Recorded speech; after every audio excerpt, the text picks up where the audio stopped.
Hai,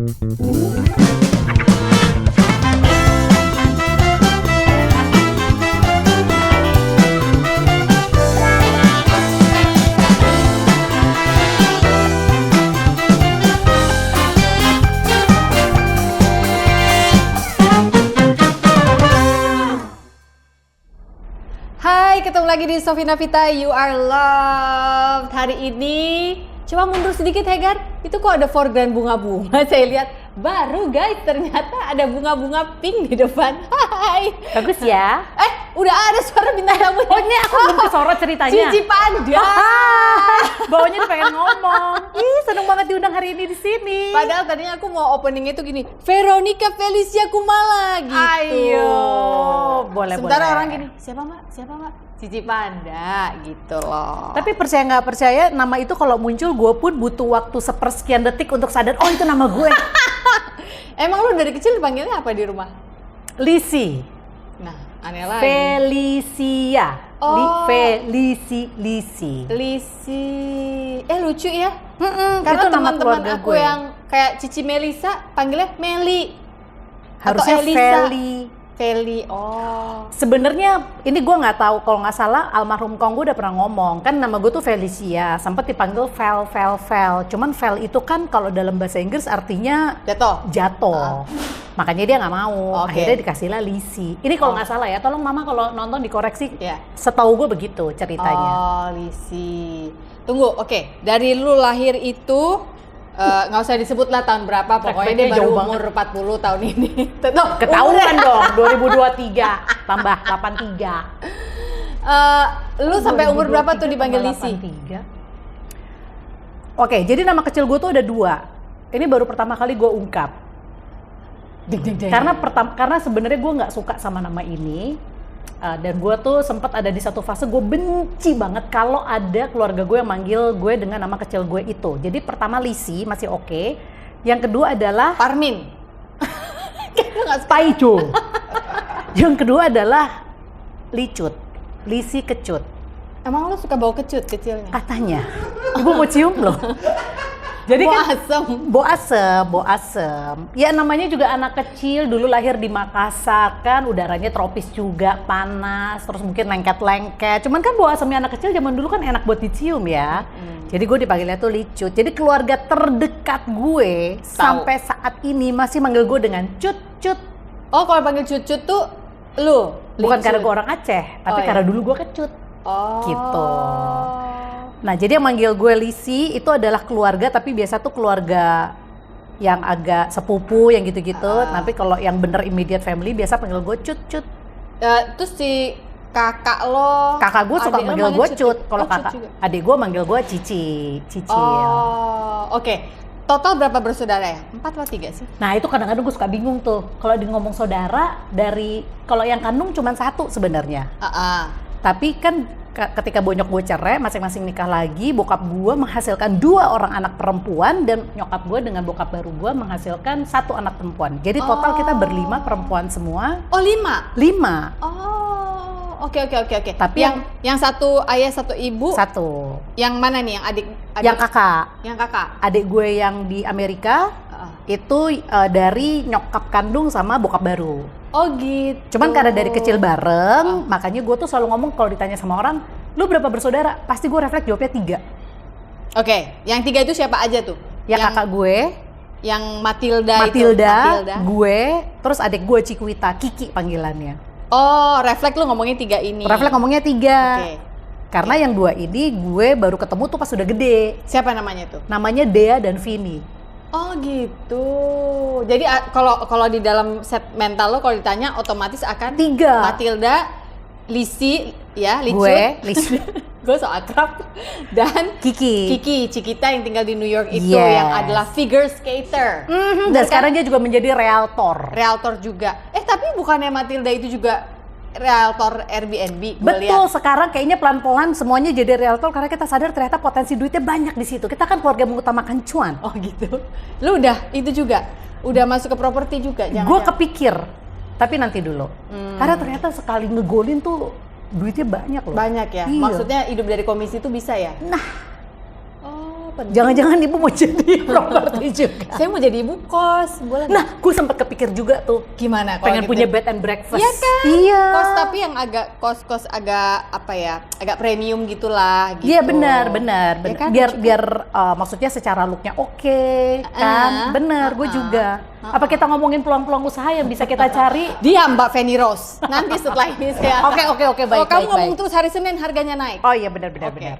Kita lanjut ke dia dipanggil Lisi atau Licut itu. Lalu yang nyuruh lu siaran pertama kali itu siapa ya? Nggak ada.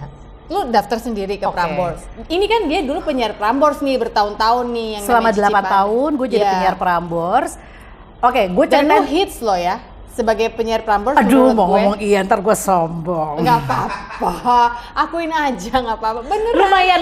Lumayan. Orang-orang Saya tuh minum tahu dulu ya. Cici Panda itu siapa dan suaranya Cici Panda itu juga menurut aku sangat sebagai penyiar ya sangat khas. Iya, suara yang sebenarnya ingin dimiliki semua penyiar perempuan kalau menurut saya. Karena aku juga kan dulu bertahun-tahun siaran tuh zaman di Rasi. Kepengen banget punya suara yang berat, yang husky gitu ya. Tapi nggak bisa, emang Anjing dong standarnya husky. Oh, padahal husky nggak gonggong ya. Anjing. Oh. Ngaum dia. Tapi nggak bisa gitu loh, diberat-beratin nggak bisa. Kalau lagi pilek gue seneng tuh siaran. Karena Berasa kalau- seksi ya? Berasa seksi gue. Bener. Berasa, gue kalau habis batuk gue seneng nih siaran. Ya masa batuk mulu, Iya, serem jangan. amat, ya Bener, kan? bener. Nah itu tuh yang nyuruh lu siaran siapa dan kenapa? Atau lu ngerasa kayaknya suara gue Enggak sih.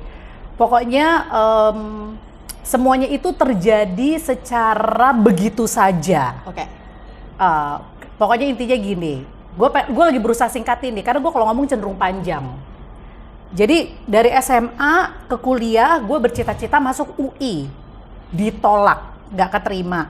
Terus gue bingung mau kuliah di mana, akhirnya gue pilihlah ada satu kampus daripada gue nggak kuliah. Kampus itu masuknya lama, terus gue ada nganggur 3 bulan. Gue bingung ngapain, lo tau nggak? Gue lagi jalan, terus gue nggak sengaja kayak nginjek brosur, pas gue lihat ada tulisan IBSC Sekolah TV Presenter.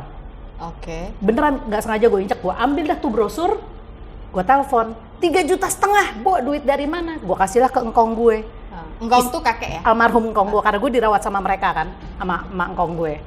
Gue udah tahu nih, gue nggak tahu engkong gue mau apa enggak, tapi ya udah. Toto sama engkong gue dikasih, dibayarin lah gue buat masuk IBSC Sekolah TV Presenter. Di situ gue ketemu sama Vena Anissa. Oke, Vena Anissa juga adalah seorang penyiar dulu Prambors yang Yes. akhirnya menjadi dia VOA ya? Dia udah pulang lagi. Oh. Dia sekarang tadinya dia VOA di Amerika, terus sekarang dia di Indonesia lagi. Udah balik lagi. lagi. Kapan mampir sini? Nah, tetep langsung nyari bintang tamu dia. Nah, pas Vena itu salah satu mentor gue di sana. Gue tuh bukan pendengar radio. Sama sekali. Gue tahu Prambors karena dulu kakak gue suka dengerin, tapi gue bukan pendengar radio. Jadi ketika suatu saat si Vena bilang, lo mau nggak daripada lu bawel nggak kepuguhan, coba jadi penyiar radio. Lah, emang lu udah bawel sebelumnya? Udah bawel, udah ngomong mulu. Dulu SD tuh gue langganan dihukum, suruh duduk di depan kelas. Too much talking. Too much talking, atau Oke. gue disuruh keluar. Udah, singkat cerita, gue pikir ya udahlah, cuma suruh bikin CV. CV-nya pun gue anterin ke Prambors. Abis itu udah, gue udah gak mikirin apa-apa, karena gue tidak berpikir sama sekali kalau menjadi penyiar radio gitu. Karena cuma disuruh, ya udah Bikin aja.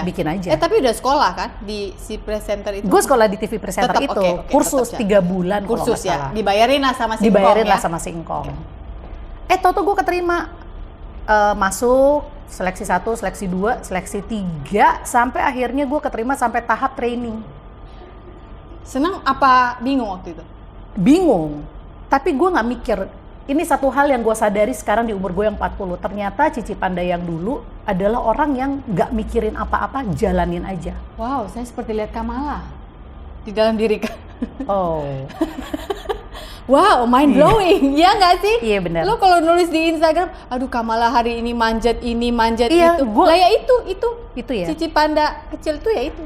Jadi gue tuh baru sadar, gue kadang-kadang tuh gue kangen gue yang itu, yang nggak peduli, Nggak ada takut. nggak ada takutnya, nggak mikirin gagal, nggak mikirin sukses, gue jalanin aja. Jadi kalau pas ditanya, lu dulu rasanya gimana? Nggak ada rasanya.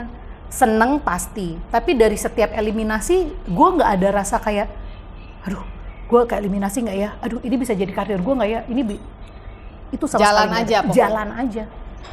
Nggak Jadi, ada curiga sama enggak. saingan, nggak No. ada mikir No. enak tuh hidup gitu. Nah, gue tuh kangen gue yang kayak gitu dulu, asli. Jadi kayak ketika gue disuruh toto gue keterima siaran radio, gue udah mulai jadi training, sebulan training, 2 bulan, sampai 6 bulan, gue jalanin aja. Gue disuruh siaran jam 1 pagi, gue jalanin aja. Gue dikasih siaran pagi, gue jalanin. Toto gue dipindahin ke siaran sore, gue jalanin. Lu nggak mikir ya maksudnya, kok gue ditaruh di jam-jam Enggak. sepi? Kok gue Enggak. apa jelek ya performa gue? Enggak. Gila ya. Tapi gue suka gue yang itu ternyata. Gue juga suka lo yang itu. Gue juga. Maksudnya lo gua- yang itu gue pengen tulerin ke gue juga. Kebanyakan mikir kalau gue. Mungkin, tapi akhirnya kayak kadang-kadang gue menganalisa dengan atau mungkin karena dulu juga feedbacknya nggak terlalu banyak. Yang Oh. kasih gue feedback itu cuman, gue inget mentor gue saat itu yang dikasih bertanggung jawab untuk ibaratnya mendidik gue adalah Irfan Ihsan. Oh iya. Hai Fan. Sekarang Tetep masih di VOA. Iya. Dia masih di Dan Amerika. dia punya warung kopi. Oh gitu. Di sana ya kan? Iya nggak sih? Mungkin. Iya. Gue malah nggak tahu. Ada, Yang dia gue tuh tahu yang punya punya coffee warung shop. kopi itu Sofina Vita sama Pocky Barata. Ya itu di Berawal. Enak banget loh kalau kesini Cheers. minum kopi sama makan vegan. Pinter kamu built-innya. Ya kan penyiar harus gitu, bisa masuk-masukin. Oke. Tapi bener, Irfan punya kopi. Sorry Van, nanti coba gue abis ini gue inget apa, tapi gue inget dia punya. Oke, nanti kita masukin di sini ya footage kopinya ya. Ya, Bisa ya? ya bisa. Ya, pokoknya intinya gue nggak mikir, ya setelah gue pikir kayaknya karena nggak banyak feedback. Kalau sekarang kan lu kayak dapet feedback dari semua orang, bahkan orang yang nggak kenal lo aja bisa kasih lu feedback. Too much information? Oke. Kan dulu gue nggak ada sosial media. Ada nggak yang maki-maki? Ada, dari SMS. Oh, Penyiar apa sih nih? Jelek banget. oh. Tapi kan itu cuman misalkan dari 50 SMS yang masuk paling 1 atau 2 yang begitu. Bikin ngedrop nggak? Bikin ngedrop. Tunggu, SMS-nya ke Prambors-nya? SMS-nya ke Prambors kan masuk dari SMS ke Prambors masuk ke mesin komputer. Ya. Kan pas zaman gue siaran udah mulai tuh kalau mau request silakan langsung SMS aja misalkan ke Oh, kita bisa 081. lihat sambil siaran Bisa, ya di bisa. si SMS itu. Muncul. Wah, gila.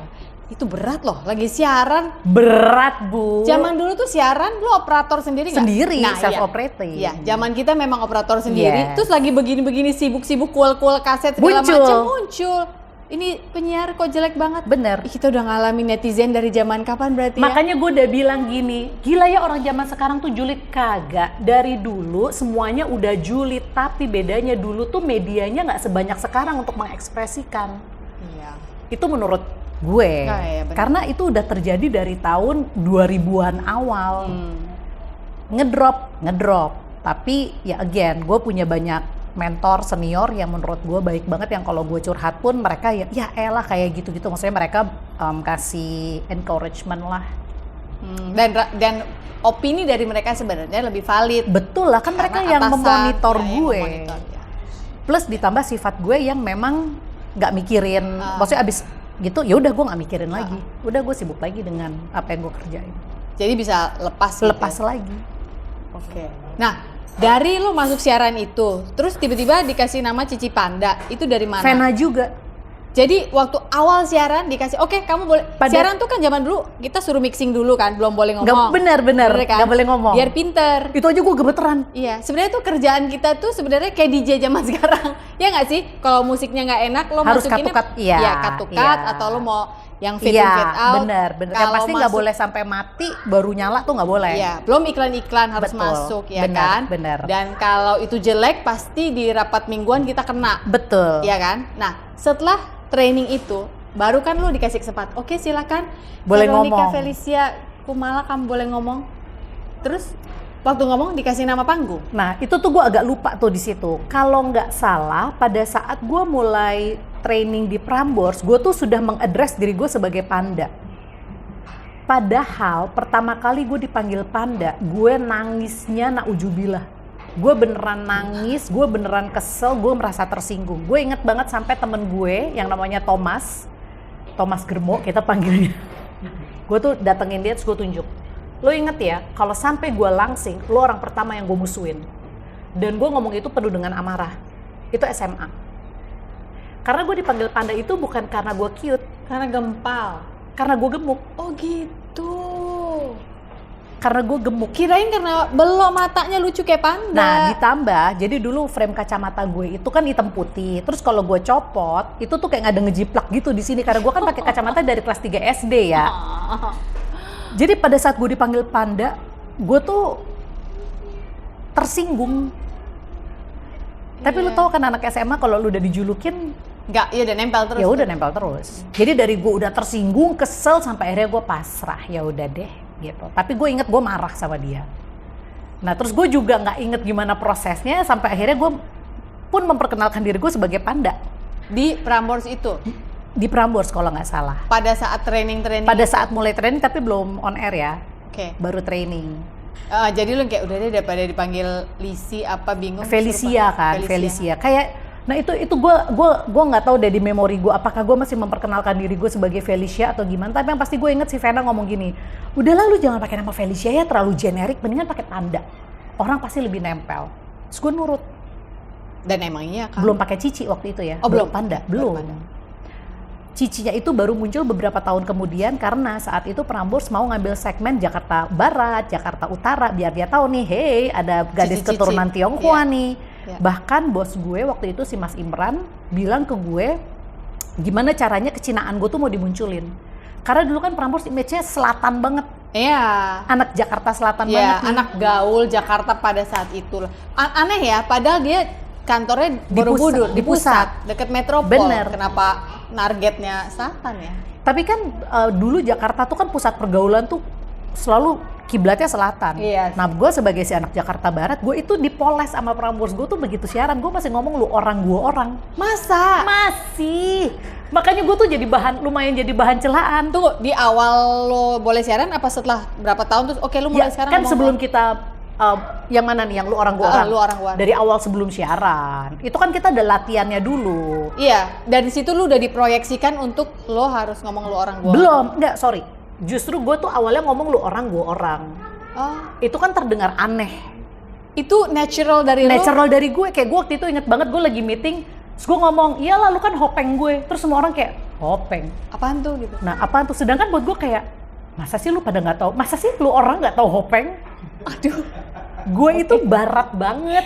Iya. Gue tinggal di Taman Aries, sekolah gue di Tanjung Duren. Iya.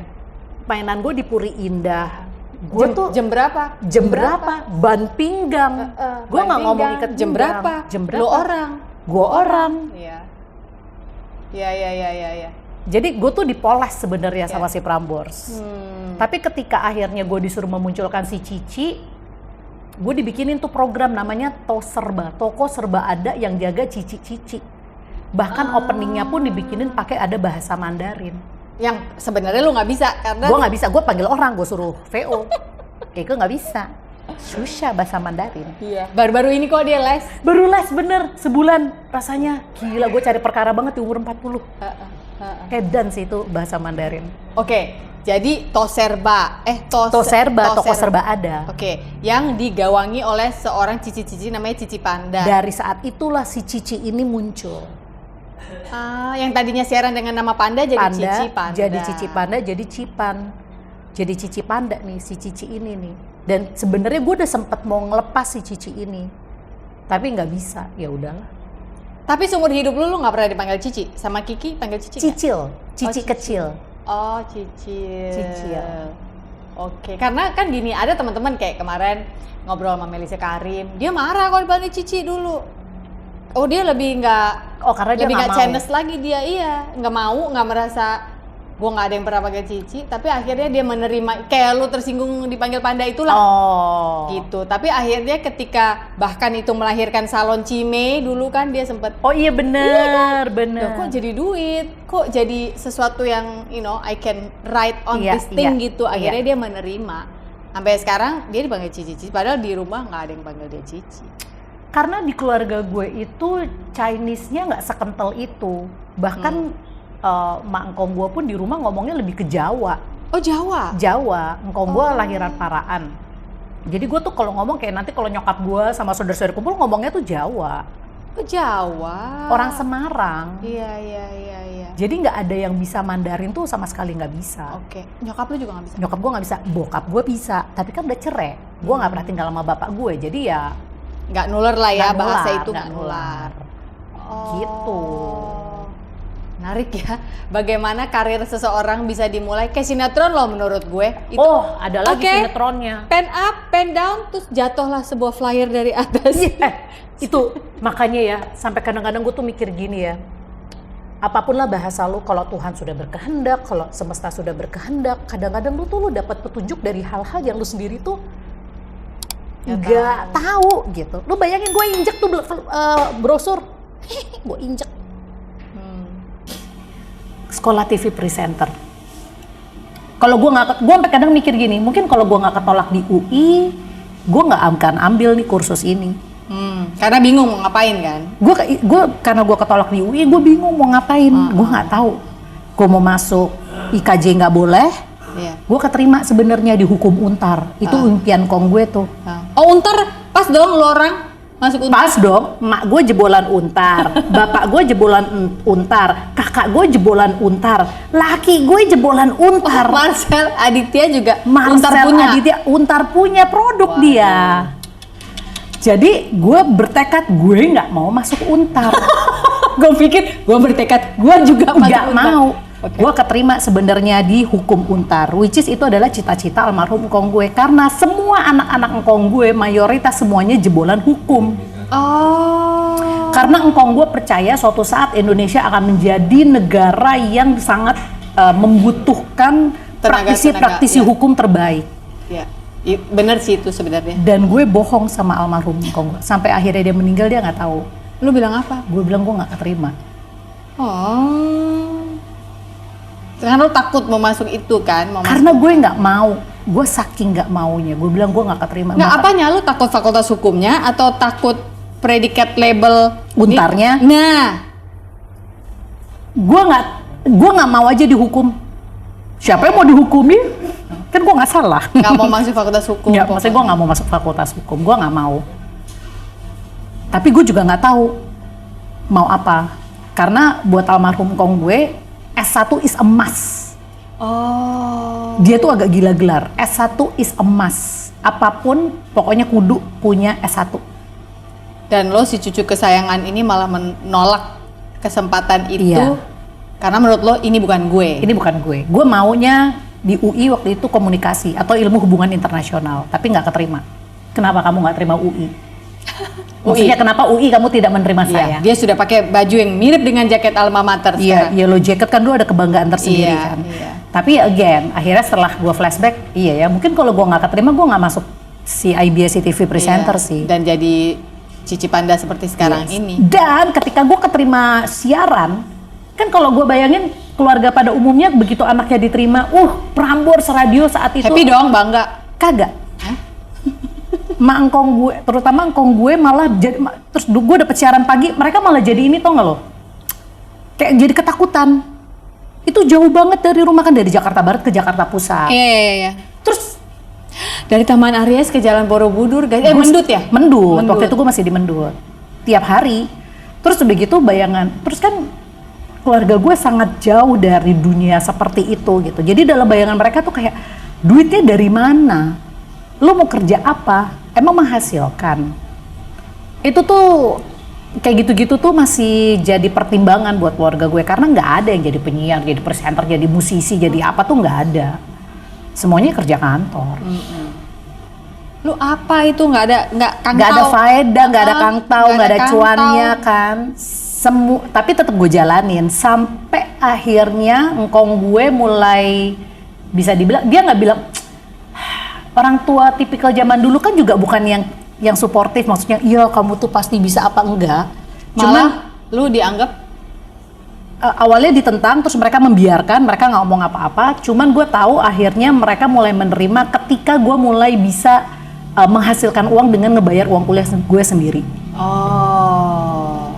Wah, ini si Auban udah Iya. bisa punya nih bayar uang kuliah sendiri gitu ya. Itu, tapi mereka pun nggak yang kayak, wah saya bangga, nggak ngomong apa-apa, ya udah berjalan begitu aja. You masih tetap Auban berarti mereka punya Tapi mereka juga nggak yang sibuk menentang, enggak, udah biasa aja gitu. Gue dengan aktivitas gue yang ya siaran, ya kuliah. Di-ignore tapi sambil dilihat ya ini mau sampai mana gitu. Sampai akhirnya gue keterima jadi TV presenter. Baru tuh keluarga gue kayaknya bangga. Nah pas gue jadi penyiar udah mulai jadi bangga, sedikit ada. Iya. Intinya. Tapi worry ada. Takut kalau ini nggak akan kemana-mana, jalannya terus bakal bayangan pendek. mereka dunia entertainment itu kelam, narkoba, banyak pengaruh nggak bagus. Jadi bayangan mereka tuh begitu. Oke. Kayaknya ketika lo belum terjun di dunia itu, bayangan lo tuh kan kayak sesuatu yang lo denger tuh yang jelek-jeleknya doang gitu. Iya. Apalagi kalau kita nggak kenal kan easier to hate Iya. dulu ya. Gitu. Jadi ya udah akhirnya begitu gue jadi TV presenter, semuanya jadi lebih diterima. Ya udah berjalan aja begitu. Sebagai penyiar ya yang sangat mengandalkan suaranya, lalu lu menjadi presenter. Gue pernah baca juga di salah satu artikel ya, ini gue belum pernah nanya sama lu. Kalau lu pernah mengisi suara juga untuk Minion. Iya, Minion 2. Despicable Me. Itu 2. Iya 2 bener. Iya Jadi kan? Lucy Jadi bener. Lucy. Bener ya itu. Bener. Ah, tuh kan lucu kan. Jadi kalau orang-orang tuh biasanya saya dulu model presenter, jadi presenter terus pasti di tengah-tengahnya ada main sinetron atau apa. Lu Pengen ada- banget tuh gue bisa ngomong gitu. Dulu saya jadi main sinetron. Nggak ada yang nawarin. Tapi sekalinya ada yang nawarin, lu mengisi suara film luar loh. Jadi itu tetap masuk Tapi kan suara filmografi. doang. Mukanya nggak muncul. Ntar lagi. Kalau emang ada keinginan itu biasa. Tapi enggak. Gue kayaknya main film nggak sih? Kenapa? Karena ternyata main film syutingnya lama banget Edan. Lu nggak sabar? Nggak.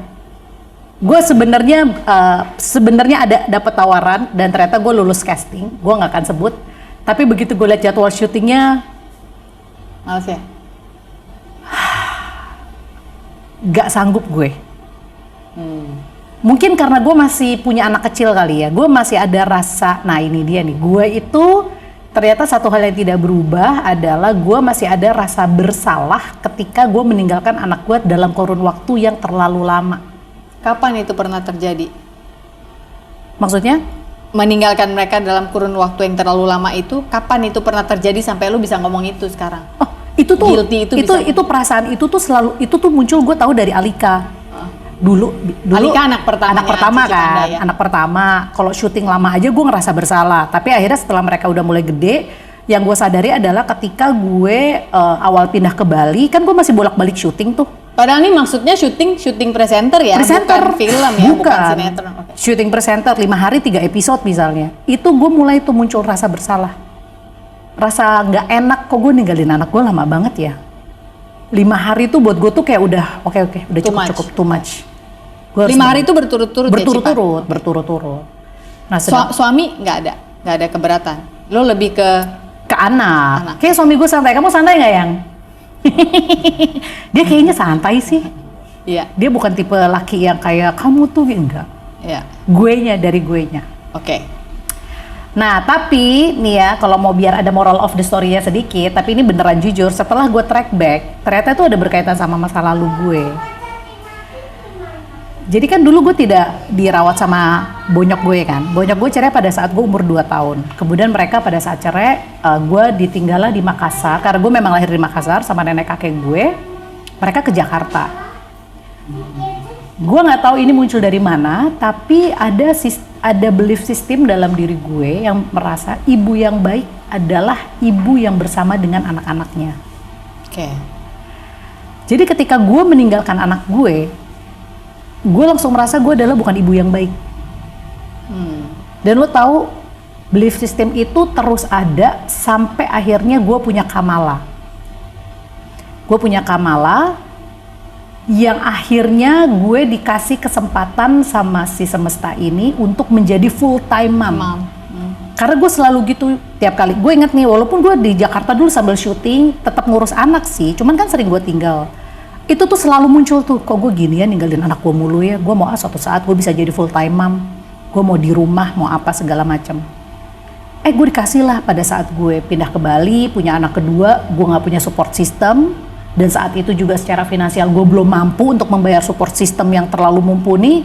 Jadi udah gue jadi full time mom tuh. Nah, tapi sekarang kita penasaran, yang bikin lo pindah ke Bali apa? Lo pindah ke sini 2017. Gimana kalau misalkan lu tanya laki gue deh? Dari sisinya dia. Nggak, gini. Aku ingat waktu 2016 kami pindah ke sini, terus ucuk-ucuk tiba-tiba 2016 menjelang akhir itu ketemu si Panda ini, dia lagi sering ke Bali, terus kita ketemuan ya di mana. Bahkan waktu kita ngebangun rumah pun kalian nyamperin. Jadi mereka tuh masih mikir gitu mau pindah ke sini apa enggak. Yang gue inget dari cerita lo pada saat itu, lo bilang kalau sebenarnya yang pengen di sini itu suami gue, karena untuk karir dia fotografer dan yang lain-lain, menurut dia jauh lebih bisa berkarya di sini. Yes. Tapi pada saat itu karena antara kalian berdua belum bisa memutuskan mau di mana, sementara lo masih berpikir enggak dong, gue nyari duit kan di Jakarta. Akhirnya LDR. Nah, satu hal yang gue ingat juga adalah, correct me if I'm wrong ya, akhirnya lo berpikir untuk oke, gue kayaknya harus pindah karena waktu itu lo menemukan lukisan apa gambar-gambarnya Alika yang ada mama tapi papa tapi jauh apa gimana gitu. Iya, gue bukan menemukan, tapi hasil psikotes Alika. Dan lu tahu gue psikotes Alika itu bukan karena memang gue mau psikotes, tapi karena gue lagi jemput dia sekolah, terus ada lembaga psikotes baru buka, ada diskon. Lumayan nih diskon psikotes kan. Jadi karena murni ada diskon dan gue pengen tahu minat dan bakat anak gue di mana. Waktu itu Alika umur 5 tahun. Intinya dari, kan di situ ada tes gambar segala macam. Dari tes gambarnya itu ada gambar gue, Alika, terus bapaknya kecil jauh. Itu hasil gambarnya Alika di psikotes. Itu yang bikin, itu titik balik gue yang bikin oke, kayaknya gue harus, karena ternyata si psikolognya bilang ini Alika merasa jauh nih sama bapaknya, dia merasa kehilangan. Dan gue di saat itu langsung kayak ya mikir, oke, sekarang nih gue tuh kayak di situ tuh salah satu titik di mana gue juga kayak akhirnya nge-review, oke, gue tuh maunya apa sih yang gue cari, prioritas gue apa sih saat ini, kerjaan atau keluarga gue nih. Cuman akhirnya gue mikir kayaknya saat ini yang masih lebih dibutuhkan adalah Alika tuh butuh dekat sama bapaknya. Ternyata saat itu Alika butuh dekat dengan mamah dan papahnya gitu. Walaupun ada bagian dalam diri gue yang mikir, alah dulu gue juga tinggal sama nenek kakek gue, I'm fine. Tapi di satu sisi juga gue inget perasaan gue ketika gue gue inget banget tuh pas SMP, gue selalu iri kalau ada lihat orang jalan sama mama papanya. Tunggu, salaman dulu. Hah? Sama. Loh, kok lu sama sih? sama, iya. Oh ya? Kan bapak gue belayar lama, nyokap gue kerja, gue juga anak bapak Anda seorang pelaut? Iya. Bukan nenek moyang. Bapak saya seorang pelaut. Iya. Oh gitu. Gue sering ditinggal. Gue salah satu masalah gue adalah separation anxiety. Kacau banget kan waktu nikah sama musisi yang harus tour lama. Waduh, tapi lucu ya, akhirnya lu malah dapetnya musisi yang juga suka ninggalin lu lama-lama ya? Iya, tapi kan dalam perkawinan kita akhirnya di tahun ke-20 inilah dan melewati pandemi dan segala macam, baru akhirnya gue juga bisa mengkomunikasikan, dia juga bisa, oh gitu, ternyata bukan karena rewel aja ditinggal gitu loh. Ya ampun, butuh 20 tahun. Ini namanya juga perkawinan. Ini menarik pemirsa, kita akan ungkap setelah yang satu ini ya. Ini acara saya. Iya. Nanti aja di acara ini. Oke. Oke, jadi balik lagi ke lo. Lo selalu iri melihat anak yang kalau bisa jalan sama mama papa. Yes, bahkan sampai sekarang. Ini Marcel tahu, gue berapa kali ngomong sama dia, kalau kita pergi berempat, terus gue merasakan anak gue yang kadang bercanda, kadang berantem di belakang, terus gue ngeliat laki gue nyetir, gue tuh bisa berkaca-kaca. Kayak gila ya, gini ya ternyata rasanya punya keluarga. Tuh kan, dapet nih air mata nih, mulai. Tapi itu tuh beneran, tau gak lo, rasanya tuh kayak gila ya ternyata ini rasanya. Lo punya bapak, punya mama, terus anak lo ada di belakang, terus kita pergi, walaupun cuma sekedar pergi makan, walaupun anak lo nanti berantem di belakang, tapi ini tuh rasanya. Enak. Walaupun sambil ada yang berantem di belakang, yang ABG julid misalnya. Iya bener, yang moodnya berubah gitu kan. Iya, tapi ini enak buat lo. Yes. Ini yang lo cari. Yes. Yang dulu lu nggak bisa dapet, tapi sekarang bisa lu supply ke anakmu. Betul. Betul. Berarti lu agent of change ya. Lu mengubah sesuatu yang tadinya membawa apa ya? Ada yang kurang Iya. gitu kayaknya. Iya, iya. Makanya kalau misalkan ditanya nih ya nih, tolong didengerin yang lagi duduk di sana. Dia mah suka kode-kode Iya, sama bener. suami. Tapi nggak, dia tahu kok gue pernah ngomong gini juga ke dia. Karena menurut gue kan kadang-kadang kita harus menyampaikan apa yang kita suka Ya. dari pasangan. Yang bikin gue, walaupun sebelnya udah ke ubun-ubun, kadang-kadang pengen gue toyor, tapi yang bikin gue justru makin cinta sama suami gue, kalau itu bahasanya ya cinta, adalah setelah gue punya anak. Karena gue ngelihat bagaimana dia bersikap sama anak gue, anaknya dia juga sih. Gimana hangatnya, gimana dia mau do all the works, pergi sama anak-anaknya gitu. Itu tuh bikin hati gue penuh. Gue ngeliatnya tuh happy. Kayak anak gue nomor 2 nempel banget sama bapaknya. Ada yang nanya, lu ngiri nggak? Gue happy. Gue bahkan happy ketika ngeliat dia tiap malam maunya tidur di peluk bapaknya, terus gue disingkirin. Sama mama pagi aja. Kamala sekarang maunya sama papa. Gue happy. Karena menurut gue gila ya, akhirnya gue bisa melihat di depan mata gue sebuah bukti bahwa ternyata bisa kok anak itu deket sama bapaknya. Karena dalam otak gue tuh selama ini apa-apa ibu, apa-apa ya perempuan. Dan gue melihat sekarang di depan mata gue, Ayah hadir. betul. Seberapa penting menurut lo peran seorang ayah dalam kehidupan anak-anaknya? Lo sebagai dulu Lisi yang menurut lo kurang merasakan itu, dan sekarang melihat Alika dan Kamala. Gue beruntung karena masih ada sosok engkong. Oke. Walaupun engkong gue sosok yang keras, gimana sih orang tua zaman dulu yang keras, yang kalau gue nakal dipukul, gue ibaratnya orang bilang dikampleng. Tapi gue masih ada sosok itu. Father figure ada di, walaupun dia tidak hangat, tapi masih ada. Pelindung paling enggak ya, pelindung, memberi struktur. Betul. Yang gue tahu bahwa dia yang bayarin gue uang sekolah, kuliah, Provider. semuanya ada di dia. Tapi untuk mendapatkan sosok laki-laki yang hangat, yang mau cium-cium anaknya, yang peluk-peluk, itu gue nggak pernah lihat. Yang gue tahu yang begitu tuh bule di film-film. Karena kalau setelah gue amati keluarga di sekeliling gue juga laki-lakinya tuh, gue sampai mikir, ada nggak ya anak-anak engkong gue yang kayak gitu sama anak-anaknya?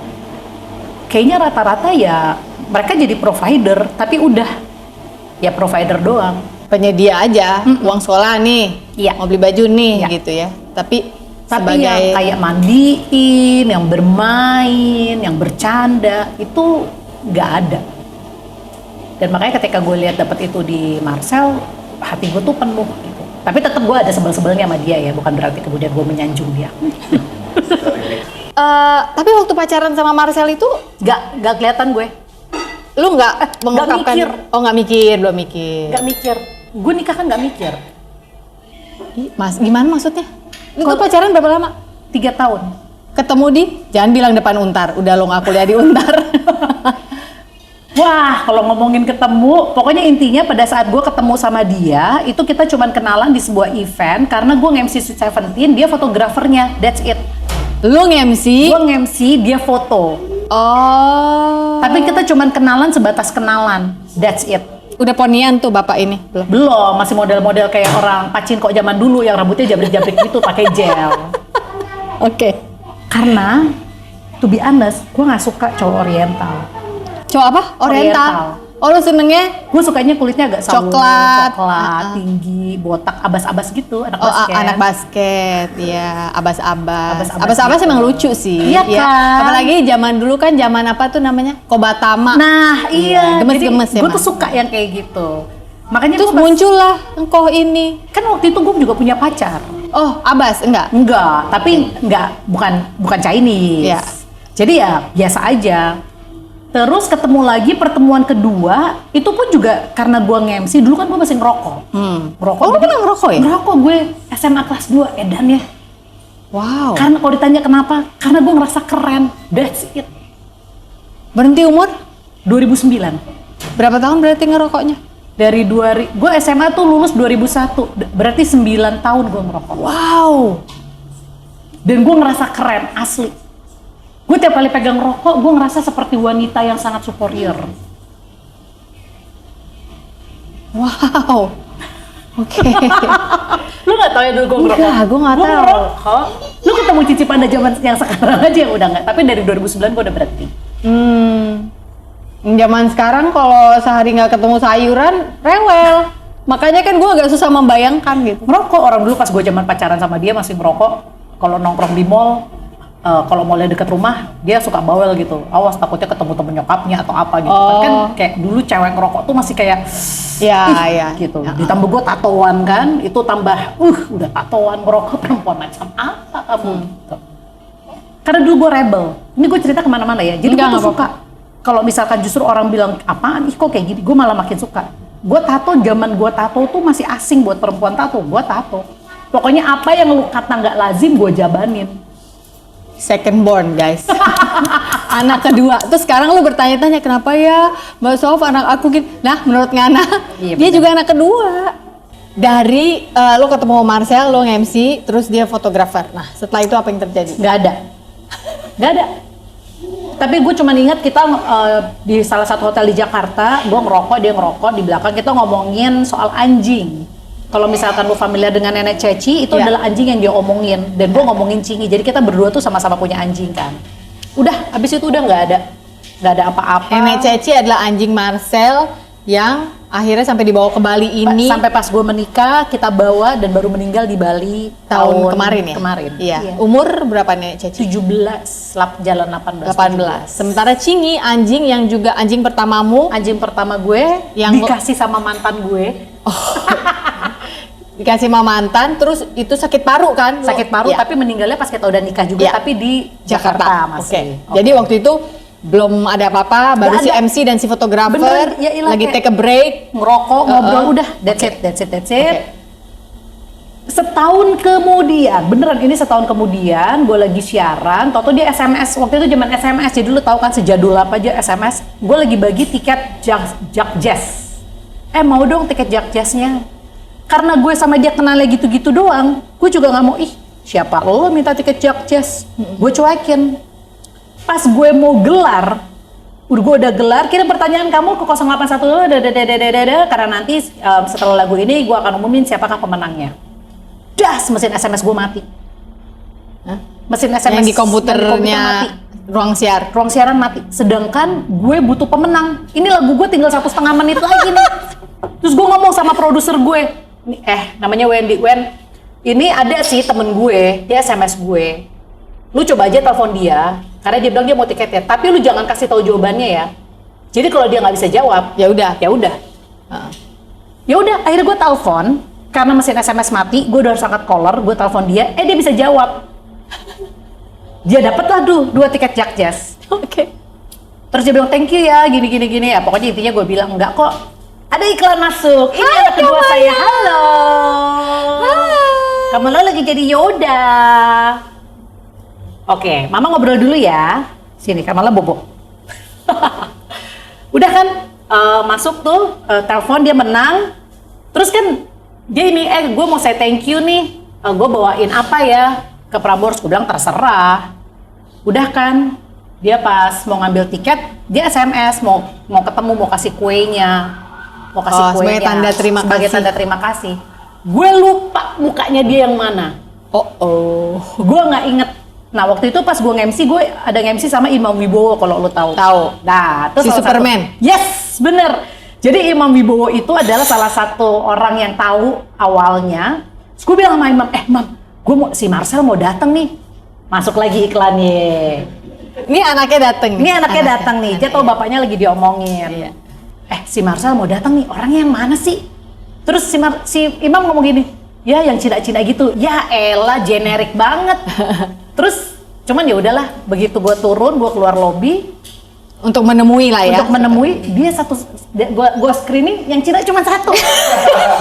Oh dia nih. Ya udah pasti dia, Pasti nggak dia. mungkin salah. Oke. Udah kan, dikasih kuenya, udah, thank you. Lu tahu, gue nggak mau makan kuenya. Lo takut diracun? Gue takut di Guna-guna. gila ya gue. Nggak apa-apa sih. Iya, nggak apa-apa. Gue Boleh, nggak boleh makan takut. kuenya, gue suruh aja anak-anak Prambors yang makan. Karena kalau emang ditujuin ke lo, orang lain kan nggak kena, Iya, ya kan? gue mikir gitu tau gak lo? Udah, terus, nah gue tuh lupa gimana. sih mama nggak makan kuenya papa? Coba kalau nggak mau mama makan kue dari papa kamu saat itu.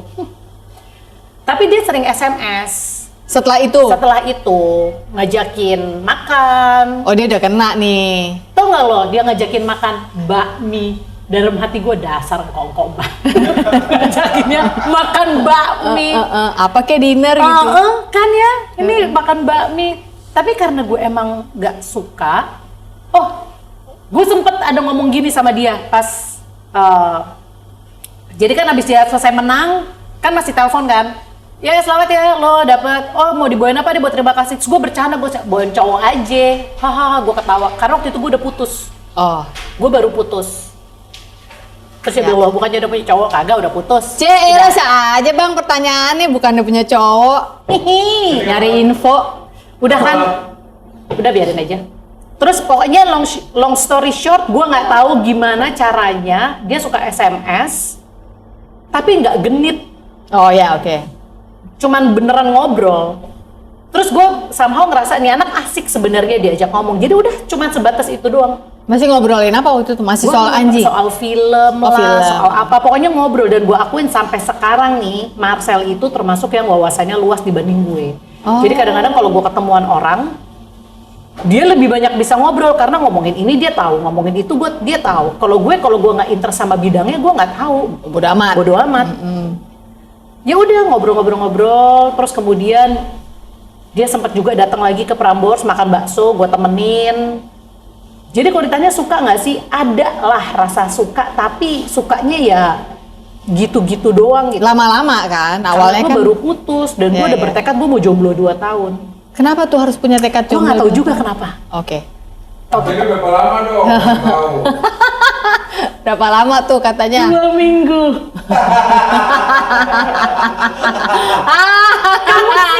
kamu pasti menggunakan guna-guna. Kan kamu nggak makan kuenya. Iya, tapi pada saat dia nembak gue pun, gue udah tahu nih. Nah, ini dia lagi nih emang ya, kalau Tuhan sudah berkehendak. Lo tahu ya cara dia nembak. Pokoknya gini, dia mau bikin skripsi soal HIV waktu itu soal HIV. Kebetulan gue nge-MC di Atma Jaya soal event HIV 1 Desember kan tuh. Hari AIDS sedunia. Hari AIDS sedunia. Nah, paginya gue nge-MC di Ancol sama Prambors. Jadi tuh mepet tuh, gue cuma punya waktu sekitar 1,5 jam buat dari Prambors ke Atma Jaya yang harusnya nggak terlalu jauh. Atma Jaya yang Semanggi. Atma Jaya yang di Semanggi, Oke. kan nggak terlalu jauh dong dari Ancol. Iya. Pas gue mau keluarin mobil, itu di depan gue ada mobil paralel, rem tangan. Jadi mobil gue nggak bisa keluar karena dia nggak bisa didorong. Iya. Gue kayak, wah gila, sedangkan gue harus nge-MC di Atma Jaya. Iya. Gue naik ojek, gue telat sejam, gue inget banget. Untung masih ada Imam Wibowo yang lagi nge-MC-in. Gue telat sejam, akhirnya gue nge-MC, terus dia memang datang karena dia lagi cari Bahan bahan skripsi.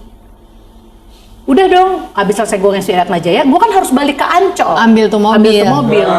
Pengen sulap. Hah? Pengen apa?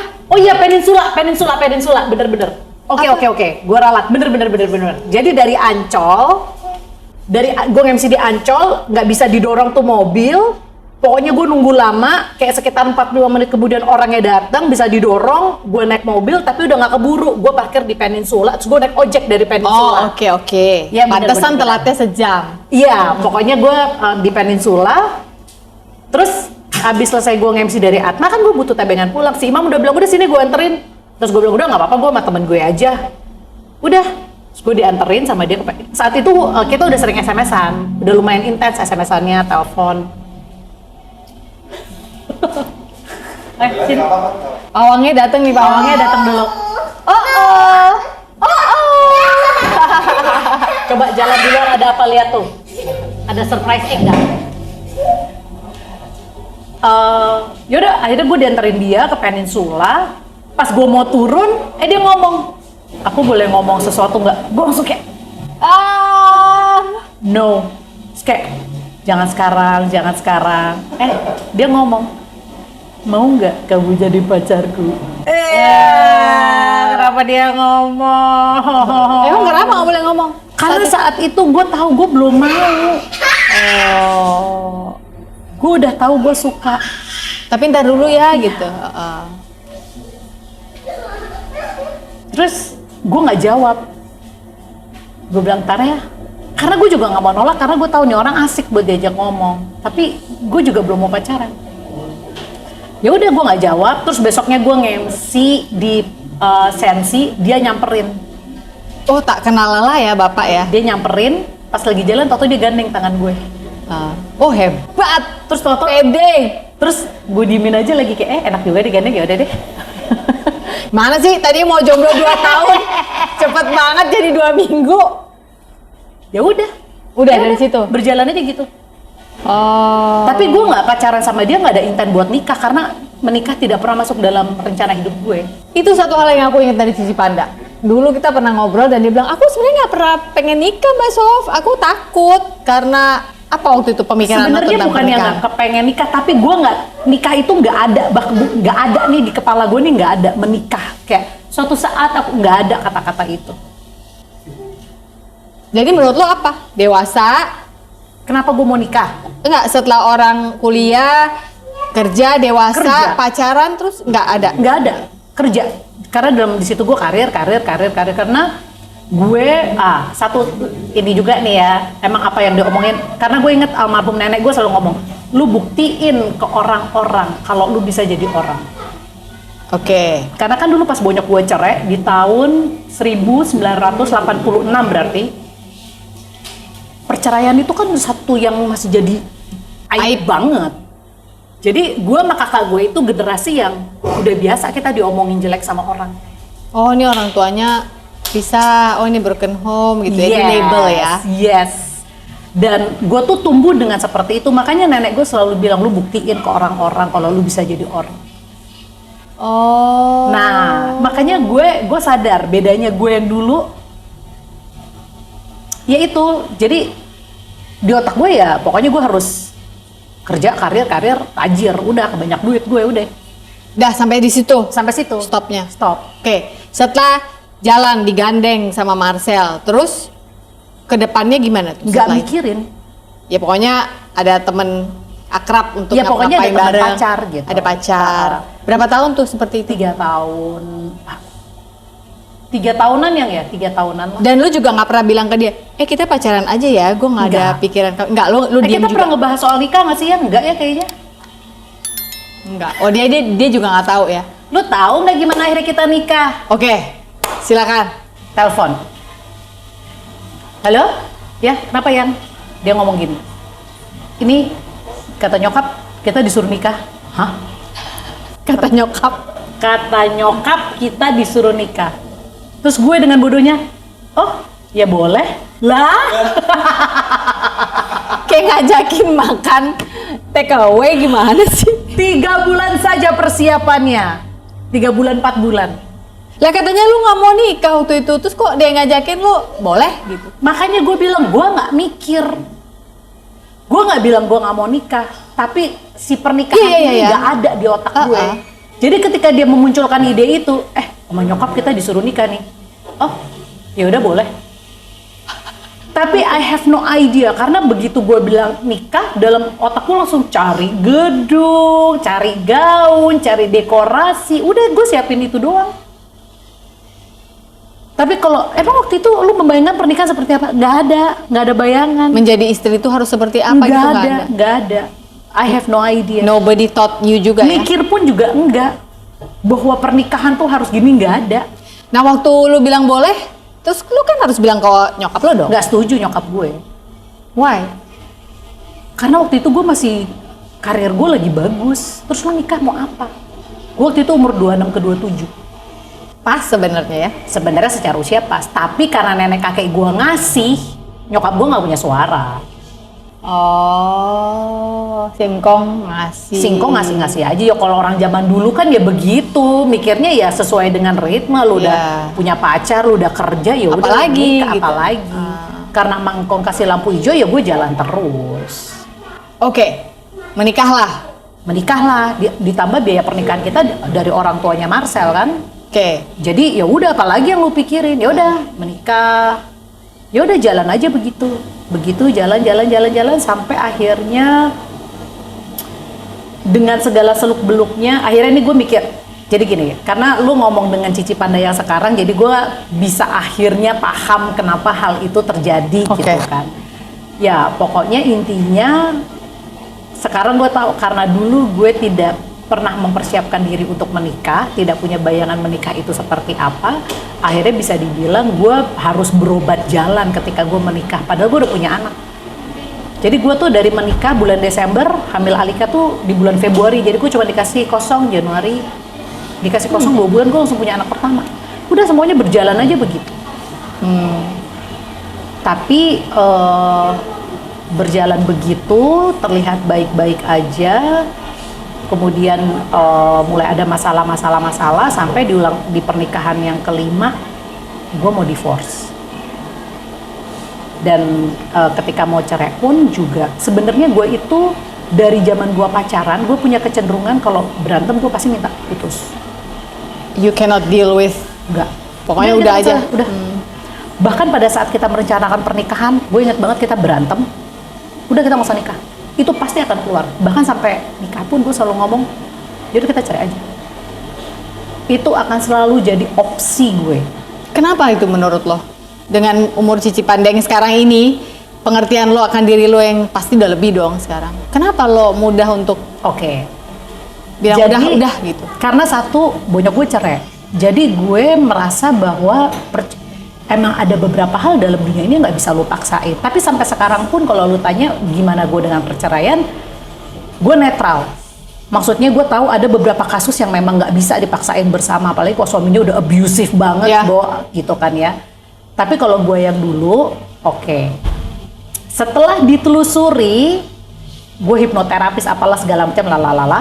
Jadi balik lagi ke masa kecil gue, karena dulu gue ditinggalkan, terutama ternyata si sosok ayah ini ngaruh. Kalau gue sama nyokap gue kan masih suka ketemu, kalau sama bapak gue kan kayak lost contact. Gue ngerasa di abandon.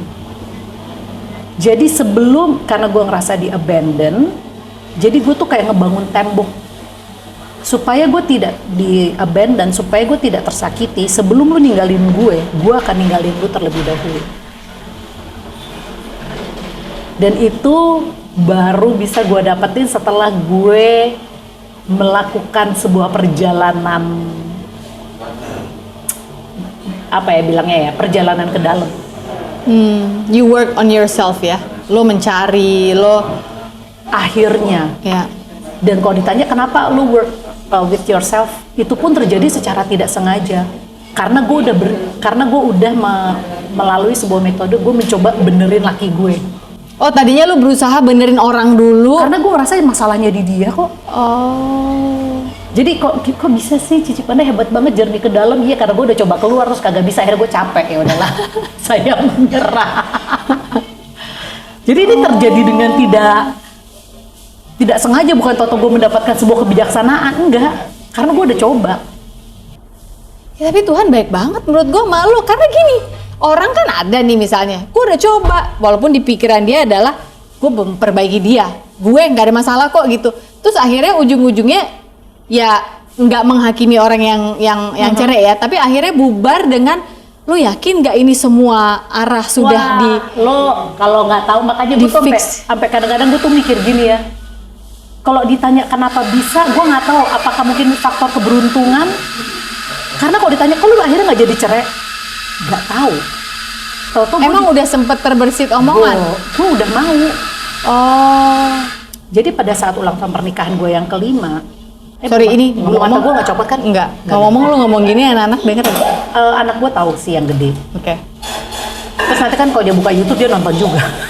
Nah iya makanya dia nggak apa-apa. Tapi gue share ini adalah karena gue selalu bilang sama Alika akhirnya, Karena ternyata pernikahan itu bukan cuma sesimpel, oke gue mau nikah. No, you have to know yourself first.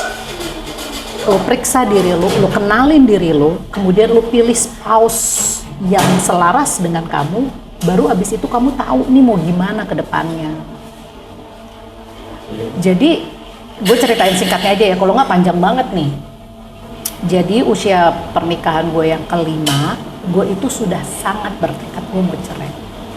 Tapi karena waktu itu gue masih public figure, gue nggak mau dong nanti dikejar-kejar infotainment ditanya. Jadi supaya gue punya jawaban yang valid, gue bisa bilang kita udah kok ke konsultan pernikahan, tapi nggak berhasil. Makanya gue, lo tau nggak ya, gue sudah bikin vlog ke konsultan pernikahan dan gue ingat banget akhirnya kita, jadi kan pertama kali gue yang ketemu, terus Marcel, terus gue lagi, sampai akhirnya kita ketemu yang berdua itu pas di hari pernikahan kita yang kelima. Karena di situ kita akan decide lanjut atau enggak. Ternyata lanjut. Bukan kayak, maksudnya gue kenapa akhirnya lanjut, karena ternyata setelah gue konsultan pernikahan itu gue punya banyak dapat insight akhirnya. Yang bikin gue kayak, oh oke. Ini masih bisa nih sebenarnya. Menarik ya, gue ngelihat dari cerita-cerita lo ya, lo ada sisi kerasnya tapi ada sisi teachable gitu. Lo mau dengerin orang, jadi nggak kalau orang mau bilang auban nggak sebenarnya. Asal orangnya pas deketin gue nya. Oh. Gue cuma mau dengerin orang yang memang gue anggap bisa gue dengerin, ngerti nggak? Oh oke. Makanya gue pilih konsultan pernikahannya tuh Mbak Rati Ibrahim. Oh, Mbak Rati, ya. Gue pilih yang senior, ngerti nggak? Iya. Jadi gue udah cari tahu dulu nih. Jadi karena gue tahu kalau nih orang cara ngomongnya, maksudnya nggak mental di gue udah berat. Tapi Mbak Rati Ibrahim, karena gue pernah ketemu sama dia, terus gue tahu akhirnya gue ke, she's very nice. Iya, ke Mbak Rati. Gue banyak dapat insight sih. Akhirnya pernikahan kita membaik. Saat itu Marcel udah ke Bali duluan. Ya udah LDR kan nih jadinya kan. Ini yang beda. Dia ini sempat beda. ke Bali duluan. Oh. Tapi kenapa dia ke Bali? Yang pertama itu karena gue marah. Ya udah sana kamu kalau mau ke Bali aja. Dasar laki. Dia mikirnya, hah? Literally. Ke Bali tadi ya. Dia ke Bali, hubungannya makin memburuk karena sebenarnya kan gue masih belum terima. Di situ keinginan gue untuk cerai makin menggebu-gebu karena udah gue udah pengen cerai, dianya ke Bali, udah. Ya pokoknya akhirnya kita membaik, tapi keinginan gue untuk pisah masih belum reda. Membaik, tapi gue selalu, kok gue pengen pisah ya Bon. Kok gue ngerasa kayak, nih lagi gak ada gunanya, kayaknya gue bisa kok sendiri. Itu tuh terus tuh bermain di kepala gue. Gila ya gue. Iya. Bukan, gue nggak bilang lu gila, maksudnya cara lo merangkai untuk gini biar gini, gini biar gini tuh wow banget gitu. Apa ya, sistem defensif lo gitu. Jadi gue juga ditanya, kenapa lo gitu? I don't know, tapi gue begitu orangnya. Nah, kemudian gue ikut kelasnya Mas Reza TAT. Oh, sebelum ikut kelasnya Mas Reza, Reza Gunawan almarhum ya guys. Yes, almarhum Reza Gunawan. Sebelum gue ikut kelasnya beliau, gue ini ke Gramedia, ketemu buku judulnya Quantum Slimming.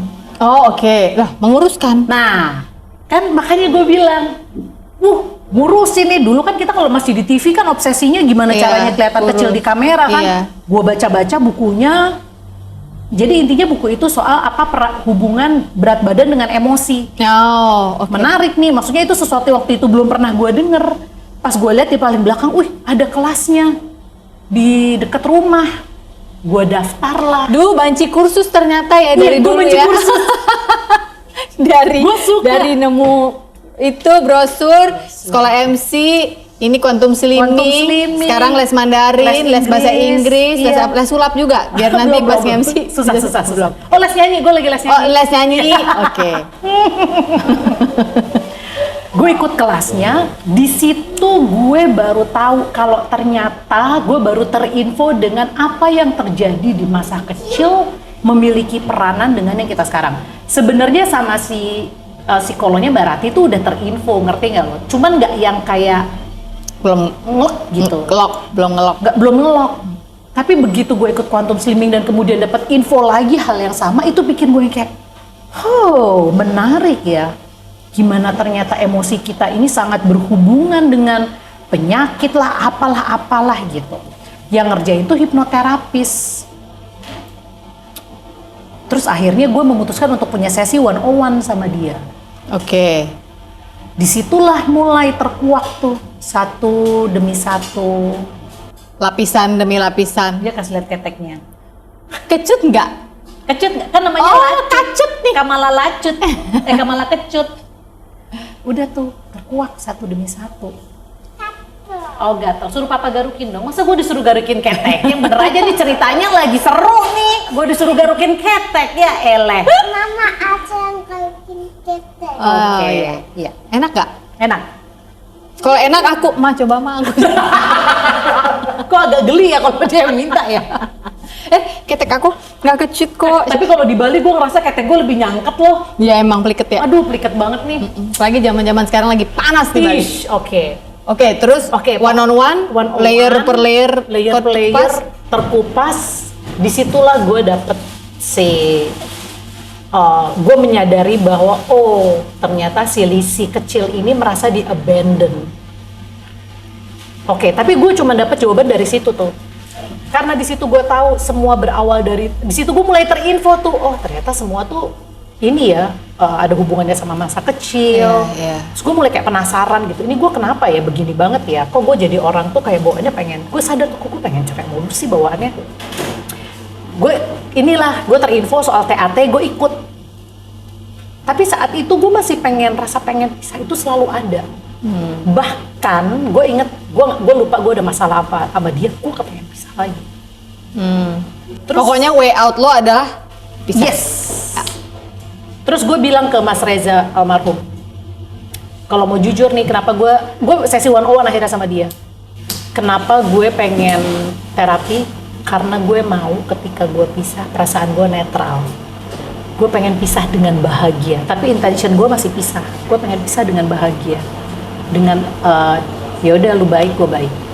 Terus gue ingat Mas Reza bilang, gue nggak bisa bikin lu cerai, tapi gue juga nggak bisa bikin lu bertahan. Gue cuman bisa bantu lu untuk mengurai. Iya, mengurai dan biar clarity lu tuh jelas, lu tuh maunya apa sih. Gue sesi seminggu sekali sama almarhum Mas Reza. Pertama, kedua, ketiga, keempat. Dari situ tuh mulai terurai sih. Mulai terurai. Sampai akhirnya gue ngomong gini. Sampai akhirnya Mas Reza ngomong gini, lo tahu nggak? Jadi dari perceraian orang tua gue dan gue ditinggalin sama orang tua, gue ditinggalin dirawat sama nenek kakek gue, kan gue ngerasa di abandon.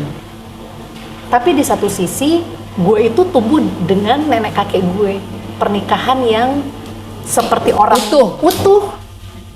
Ya walaupun kakek gue orangnya keras, tapi kan dia provider, dia ngurus keluarganya. Jadi gue kepengen punya pernikahan yang bahagia, tapi 70% kuda-kuda gue mau pisah.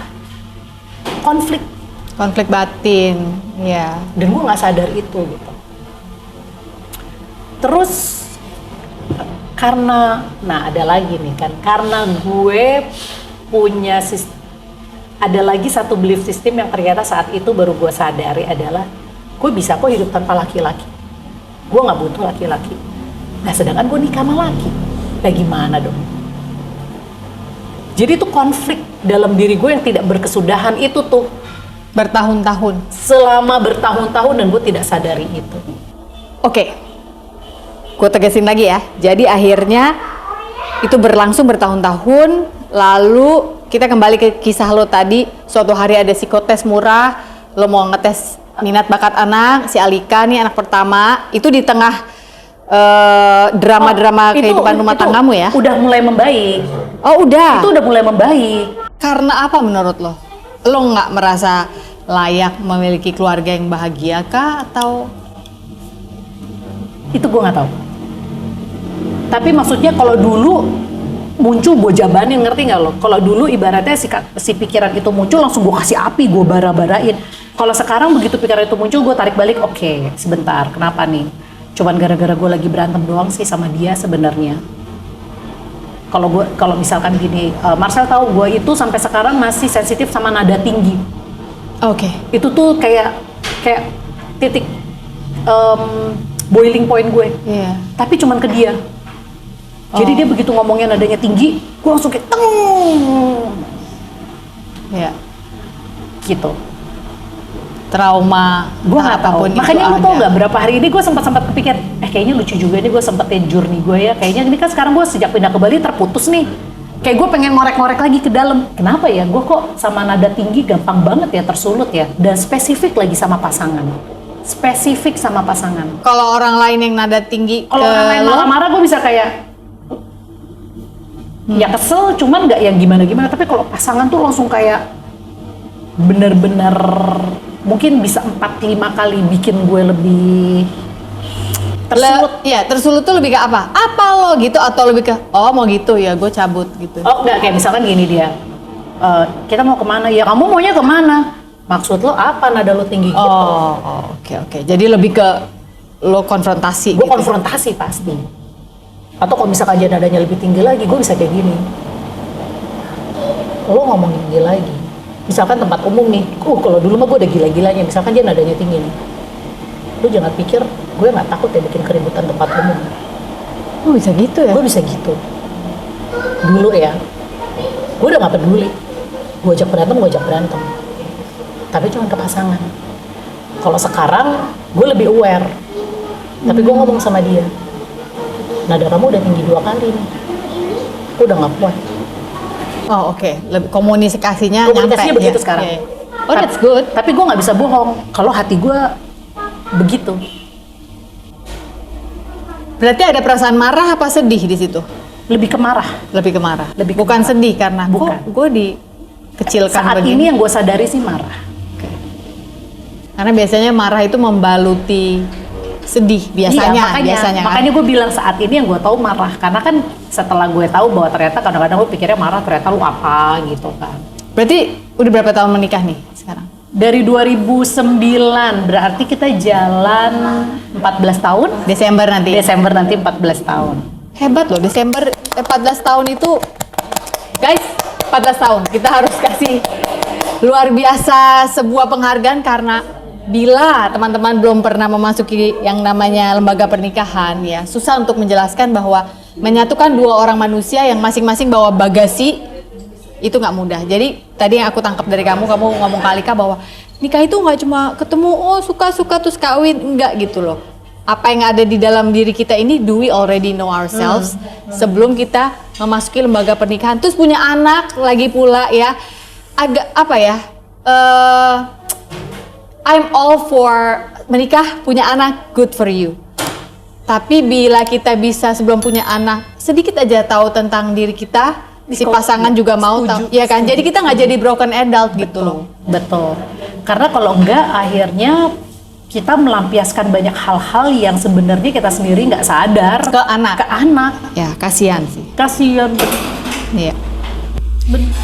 Oke, lu pindah ke sini, terus sempat agak Gila, padahal ditanyanya jadi pindah ke sini, tapi hubungan karena kepindahan gue ke Bali itu setelah gue track back, menurut gue justru salah satu cara kenapa akhirnya gue dipindahkan ke Bali, karena ya bisa dibilang kualitas hubungan gue sama Marcel meningkat jauh. ya.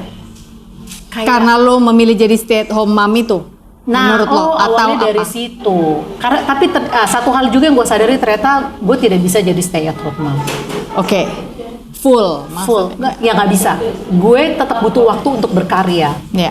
Makanya mindset gue, ibu yang baik adalah ibu yang selalu bersama sama anaknya. Akhirnya gue Ada sedikit pergeseran. iya, gue tarik balik. Gue inget banget gue sampai berdebat sama teman gue di DM karena dia tidak setuju ibu yang baik adalah ibu yang selalu dengan anak-anaknya karena dia harus bekerja. Berarti gue bukan ibu yang baik dong. Iya. Terus saat itu gue sampai ngomong, ya udah itu kan memang pilihan lo. Jadi jatuhnya kayak judging ya. Yes. Gue sempet ada di fase itu karena gue juga berusaha untuk meyakini diri gue, ngerti nggak lo? Tapi setelah gue jalanin ternyata gue nggak bisa, gue mau gila. Gue masih butuh berkarya, gue masih butuh ketemu orang. Jadi akhirnya itu kayak oke, gue tarik balik. Dan gue pernah kok nulis di Instagram, gue mohon maaf kepada semua ibu-ibu yang waktu itu gue judge. hanya karena gue berusaha meyakini diri gue bahwa ibu yang baik adalah ibu yang Harus selalu bersama anak-anaknya. Karena saat itu kondisi gue seperti itu, I have no choice, dan untuk membuat gue merasa lebih baik dan juga align dengan belief system gue yang waktu itu gue tanam. Jadi gue memaksakan gitu, tapi ternyata gue nggak bisa setelah gue jalanin. Emang kadang-kadang kita nggak tahu ya kalau nggak ngalamin yang Bener. susah-susah ya, gampang buat kita apa ya, menjudge orang atau bilang ya kan lu bisa coba lebih baik dong gitu kan, lu kan bisa lebih usaha gitu. Padahal ketika kita menjalani ternyata lebih rumit dari itu. Iya. Makanya sekarangnya salah satu yang bikin gue juga agak berubah adalah ketika gue denger cerita orang yang gak sesuai sama gue kayak, well, kita nggak pernah tahu sih ceritanya dia. Walaupun tetap ada ya, julid-julidnya tetap ada, kan kita manusia ini. Iya. Simpan di pikiran aja. Ya, atau ya kalau kan, nggak gue nggak usah. ngomongin ke orang terdekat aja deh, ke orang tertentu gitu. Kalau emang pengen gue Untuk ekspresikan. pembahasan aja ya, Tapi pembelajaran. Udah nggak yang kayak dulu gitu, yang kayak lebih, enggak. Gue lebih kayak, ya kita nggak pernah tahu sih ada apa di baliknya. Jadi ibu yang baik menurut Cici Panda saat ini adalah ibu yang apa? Ibu yang berusaha sebaik mungkin sesuai dengan situasi dan kondisinya saat itu. Karena setiap orang kan situasi dan kondisinya berbeda. Mungkin saat itu memang itu yang terbaik. At least dalam hati lu tahu you are trying your best. Walaupun outputnya mungkin orang lihat enggak, tapi kan lo yang tahu, hati lu yang paling tahu. Ibu yang selalu mau menggali dirinya sendiri setiap season itu juga kali penting ya. Sampai akhirnya gue pernah berpikir gini ya. Gue nggak tahu ya pikiran gue ini nyeremin atau enggak. Tapi gue sampai sempat mikir gini loh. Kira-kira mungkin kalau dulu gue terinfo punya anak ternyata segininya, mungkin gue jadi takut punya anak. Mungkin gue jadi takut gitu. Mungkin. Karena ternyata jadi ibu tuh berat. Karena ternyata jadi orang tua itu PR-nya ternyata bukan kita ngedidik anak, tapi kita ngedidik diri sendiri dulu. Agar bisa membimbing anak ini. Yes. Kan kita tidak bisa men-share sesuatu yang kita nggak punya. Iya. Jadi lu pindah ke Bali ini punya waktu kualitas lebih baik bersama keluarga, itulah Yes. pelajaran yang akhirnya dipetik gitu ya. Yes. Dan guys, nggak harus selalu pindah sih ya solusinya. Nggak. Setiap orang itu punya Iya, solusi iya. masing-masing. Karena kadang-kadang kan ada teman-teman yang nanya juga, oh berarti kalau gitu kok pindah? Belum tentu. Belum, Ntar bener, dulu. bener. Cek dulu Betul, gitu di sebelah betul. mana yang diri kita dan suami lah ya. Bener, Katakan bener, yang bener. harus kita saling beresin gitu. Tapi kayaknya sekarang lu udah living the life of your dreams ya. Maksudnya lu sekarang jadi MC wedding yang wow gitu. Kapan wedding di Bali yang kita ngeliat ada Cici Panda, bahkan sekarang udah Surabaya juga Cici Panda, bahkan udah ke Jakarta juga. Permainan lu sekarang di wedding Sekarang gitu. kalau ditanya Cici Panda apa, gue MC wedding. Lu akan tegas Gue akan menjawab. tegas ngomong, gue adalah MC wedding. Ya MC corporate juga bisa, MC apapun yang ada cuannya Iya. kan kita bisa-bisa Iya, aja sebenarnya iya, ya. iya. Ya itu dia kenapa gue akhirnya les Inggris, les Mandarin, karena gue tahu gue harus kayak keep upgrading my skill nih. Iya. Karena gue tahu MC-MC yang lain skillnya juga Iya, bagus nih. iya. Jadi gue harus terus Tambah menggali. muda, kolagen masih nempel ya Kak. Kita kalau mau pakai kolagen ya biar tetap nempel mahal banget, beli multivitaminnya, beli apanya. Mendingan les Mandarin sama les Inggris ya. Gue les Mandarin. Tapi kenapa lu bisa yakin ngomong Cici Panda MC wedding? Karena itu cita-cita lu kah? Atau lu merasa dapat pelajaran banyak ketika melihat orang? Karena menyatu? job gue banyak kan MC wedding. Bukannya lu mengarahkan ke sana sengaja? Enggak. Makanya gue bilang universe atau Tuhan apapun ini baik banget. Gue tuh dikasih aja jalannya. Kalau ditanya apakah karena gue mengarahkan diri, enggak. Sebenarnya gue nggak mengarahkan diri. Tapi kok ya job-job gue banyaknya ke situ. Tapi di satu sisi gue nggak bisa bohong, ternyata gue seneng gitu, masih align dengan ya kayak gini gitu, dengan lu dengan Sofi Novita, lu masih align dengan lu yang memang suka ngobrol, suka menggali cerita hidup orang, masih dikasih jalannya gitu. Dan bukan berarti kemudian lepas dengan segala masalah ya, enggak juga, tetap aja ada lah masalah-masalahnya, tetap ada. Oke, keluarga sekarang sudah jauh lebih bahagia, ada di sini, anak 2. Lalu untuk Cici Panda, what next? Sebentar, siapa tahu ada mau brosur jatuh, benar?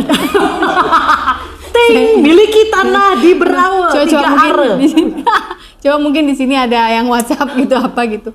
Oke. Pertanda-pertanda apa? Berikutnya apa nih cita-citamu? Yang pasti sekarang gue udah ini sih. Gue bilang sama Marcel, oke. Yang pasti gue tipe orang yang ternyata butuh sesuatu untuk what's next. Iya. Itu gue banget tuh. Kayak misalkan kenapa sih lu les Mandarin? Karena itu juga what's next. Oh les Mandarin, what's next? Oh les ini. Kalau ditanya sekarang gue udah di satu titik di mana yang pasti satu mengupgrade diri itu akan selalu ternyata jadi sesuatu yang kayaknya akan selalu terjadi dalam diri gue. Kemudian kalau ditanya what's next, kok pertanyaannya kayak simple tapi gue berat ya jawabnya, bingung ya. Apa ya what's next ya? Nggak harus karir lah. Apa yang kira-kira lo, gue sebenarnya pengen ini sih, gue mau coba ini gitu. Selain sekarang kita udah tahu dia les Mandarin, les Inggris, les nyanyi. Oh, yang pasti gue tahu gue harus punya sesuatu yang lebih sustainable, yang membuat gue sama Marcel bisa terus berkarya, karena gue tidak mau jadi orang tua yang akhirnya membebani anak-anak. Mau jadi nanti manula mandiri. Betul. Ya. Dan gue tahu itu harus gue persiapkan dari sekarang. Ya. Gue nggak tahu ucapan gue ini bener atau enggak, karena gue ingat banget gue pas ngomong gini sama nyokap gue diomelin. Kenapa dia bilang? Karena gue bilang sama nyokap gue, katanya lu ngomong kayak gitu nanti jadi backfire lo buat lo. Anak-anak gue tidak punya kewajiban untuk kata-kata gue, anak-anak gue tidak bertanggung jawab untuk masa tua gue. Oke. Gue ngucap itu. Iya. Dan nyokap gue nggak setuju. Kenapa? Ya karena konsepnya anak itu harus berbakti sama orang tua. Oke. Sedangkan gue lihat sudah terlalu banyak contoh bahwa angkatan gue yang jadinya setengah mati karena Sandwich akhirnya- generation. Iya. Semua Dan orang dibiayai. Dan buat gue it's not fair. Ya. Gue nggak mau anak-anak gue nanti harus bekerja double hanya karena gue sama Marcel tidak mempersiapkan diri gue dengan baik untuk masa tua. Baik kesehatan, baik finansial, baik mental health gitu ya. Tapi kan again, lagi-lagi gue bisa ngomong kayak gitu karena sekarang gue masih umur 40, nanti gue udah umur 60, umur 70, katanya nanti gue bisa berubah lagi pikiran gue. Tapi wait a minute, apakah berbakti artinya harus selalu membiayai? Nah, Aku itu rasa dia. kata-kata bakti itu luas loh Dan kayaknya jangkauannya. subjektif nggak sih? Ya. Ada orang tua yang karena ada temen gue bilang, mak gue mah santai, yang penting gue kirimin dia duit lah. Buat anaknya orang tuanya udah berbakti. Yang penting duitnya nyampe terus ke emaknya. Gitu deh. Jadi kalau tanya what's next, gue lagi mempersiapkan itu tuh. Dari sisi finansial, Finansial, kesehatan, makanya sekarang lo lebih rajin lagi olahraganya, jaga makan, puasa ya. puasa. Kita kan banci puasa ya. Benar-benar. Dan- Harapannya kalau dikasih umur panjang, gue bisa menua dengan kondisi yang baik dan berkualitas. Jadi anak-anak gue pun juga bisa melanjutkan journey mereka sesuai dengan. Iya, tanpa terlalu apa ya? Ya berbakti tapi nggak tahu ini kalau ini pemikiran gue, berbaktilah nak, tapi jangan terlalu harus wah, kenapa drop everything you do terus Iya. jadi repot gitu. Gue nggak mau nanti gue menjadi apa ya? Ya akhirnya gue jadi satu pertimbangan anak gue mau melakukan apapun dia jadi takut karena ada gue gitu. Ya, ngerti. Ya pokoknya kita jangan jadi batu sandungan mereka lah Yes. gitu ya. Oke, sepertinya pertanyaan saya masih banyak, tapi sepertinya Kamala sudah kurang setuju dengan durasi syuting kita yang lama ini. Gua udah mulai Lu kayaknya bingung. paling lama loh selama ini ngobrol. Iya, gue suka ngobrol sampai kadang-kadang. Bukan, ini kayaknya emang karena menarik gitu loh. Jadi apa ya? Gue juga dari tadi nggak ngelihat durasi waktu, pengen terus. Tapi gue tuh kadang-kadang mikir ya, gue mesti cari cara nih buat mempersingkat cerita hidup gue. Cuman kadang-kadang tuh gue takutnya kalau gue ceritanya sepotong-potong, orang salah nangkep. Gue tahu. Apa? Tulis buku.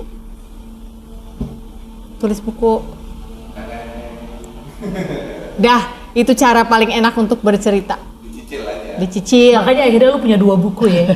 Dicicil. Iya. Kan nanti kan kalau udah tulis hapus, kayaknya enggak ini terlalu personal. Hapus nanti ada Dari cara hikmat-hikmatnya. gesture lu kayaknya lu nulisnya masih manual, hapus.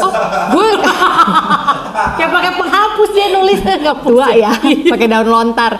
Enggak, gue ngetik. Cuma kadang-kadang di saat lagi di mana gue lagi nggak bawa alat buat ngetik, kadang-kadang gue tulisnya kayak gini nih, gue selalu bawa notebook mana. Jadi gue tulis, ntar nyampe rumah dibenerin lagi. Gitu. Jadi bawalah notebook kemana-mana. Oke. Tips dari Mbak Sofi. Iya. Oke, baik. Ini salonnya udah siap nih Bu, Iya, kalau udah. mau Dia acara udah berikutnya. mau mulai gue penampilan gue dibikin nggak layak tampil, disuruh udahan. Terima kasih ya, Thank udah you. mampir. Sama-sama. Ini ngundang beliau ini susah sekali guys. Beliau gue langsung berasa kayak pejabat. Karena sibuk sekali MC wedding ini, beneran. Jadi kalau dia sibuk banget, nggak bisa digunakan jasanya untuk MC wedding, jangan lupa ada temennya. Temennya juga bisa tetap ngikat, temennya standby gitu. Gue gitu, ini MC wedding nih full Inggris. Oh, lu tahu Mbak Sofi dia ada di Bali juga. Inggrisnya ngecipris. Oke guys, terima kasih untuk episode kali ini udah simak cerita kehidupan Cici Panda. Silakan diedit editornya pikiran atau gimana tuh ya. Itu gue. Lu Masih silakan. PR luar biasa. Sampai ketemu lagi di episode-episode yang lainnya. Jangan lupa bahwa hari ini bukan hari yang baik untuk menyerah. You are loved, dan kita ucapkan yang terbaik untuk Cici Panda dan kehidupannya di Bali bersama Marcel, bersama Alika, bersama Kamala, dan juga 8 anabul mereka ya, kucing dan anjing yang belum sempat dibahas di sini. Nggak apa-apa, mungkin nanti episode berikutnya ya. Long live, sehat, dan perkawinannya sampai maut memisahkan. Amin, amin, Tuhan amin, memberkati. amin. Yeay.